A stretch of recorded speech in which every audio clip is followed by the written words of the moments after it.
The Life Journey to Yi. Chapter 21. Qualitative Change. To return to your own energy field and live freely there, some days are bland, but also real. Because of the sensing ability, the world in my eyes is clear. Now even life and death are clear to me.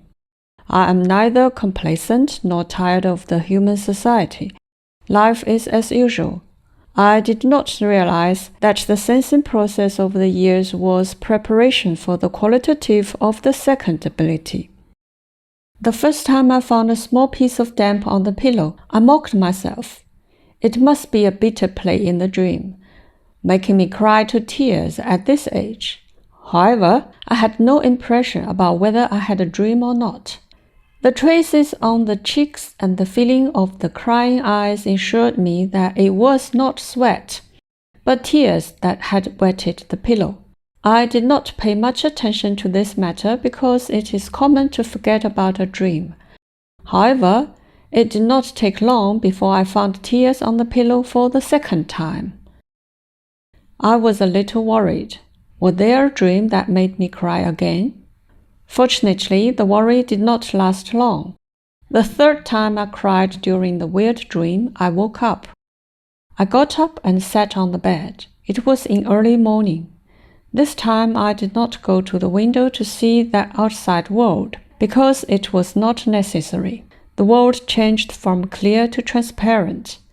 It was like seeing the origin, and I had tears because of this seeing.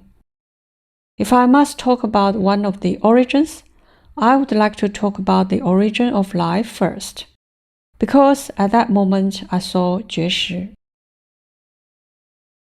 The form of life is not only comprised of metabolic organism, the origin of life is 觉识, a system of sensing and cognition.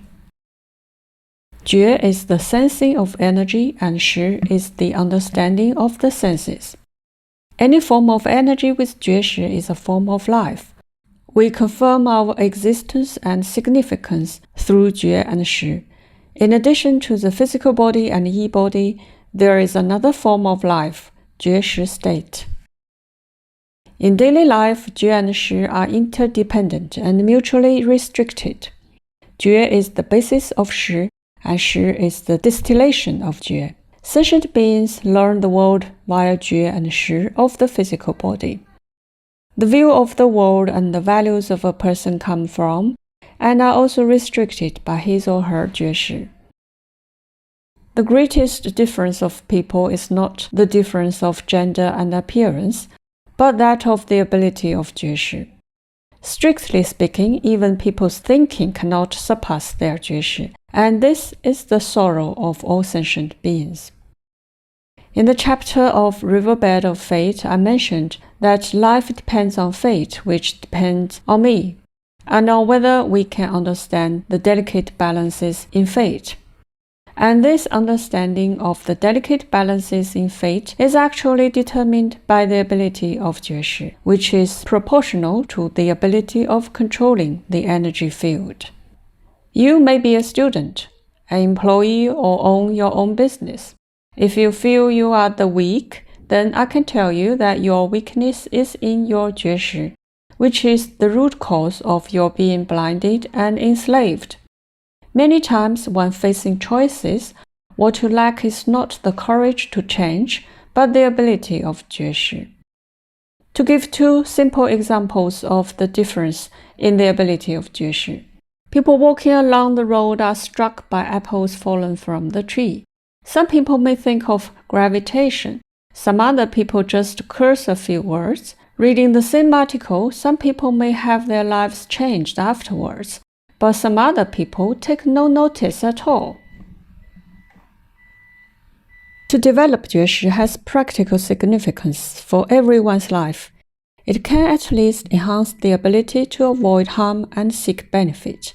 There is a saying, a fall into the pit, a gain in the wheat. In this sentence, the pit is 觉 and the wheat is 识. However, people cannot always gain wheats by falling into pits.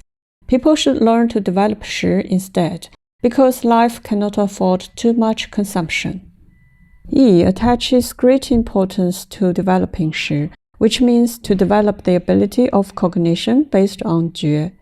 Without the control of shi, jue can only be misleading. Some people traveled somewhere and came back with a different kind of belief.